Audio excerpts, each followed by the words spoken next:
Mga estudyante at empleyado ng PUP sa Santa Mesa, Maynila nag-walk out sabay ng sigaw nilang pagpapakulong sa mga kurakot. Nagsagawa rin ng white ribbon protest kontra katiwalian at padasal ang ilang grupo sa EDSA Shrine. Patikim daw ito ng muling pagsasagawa ng protesta kontra korupsyon sa November 30. Pagkukumpuni sa mga kalsada sa buong bansa, pinatitigil ng DPWH, gaya ng isang kalye sa Bukawi, Bulacan kung saan pinagpapaliwanag na ang district engineer. Binakbakan ni Secretary Vince Dizon kung bakit ang mga kalsadang walang lubak o sira binabakbak. Well, siguro, sa maraming pagkakataon, alam na natin kung bakit. Di ba? Okay. Kasi, pinagkakakitaan lang yun. Pinagkakakitaan yung pagsisira, pinagkakakitaan din yung paggagawa ulit.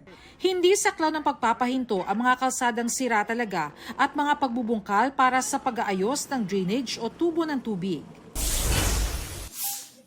Bagong Ombudsman Jesus Crispin Remulla maglalabas ng memorandum para muling isapubliko ang SALN o Statement of Assets, Liabilities and Net Worth ng mataas na opisyal.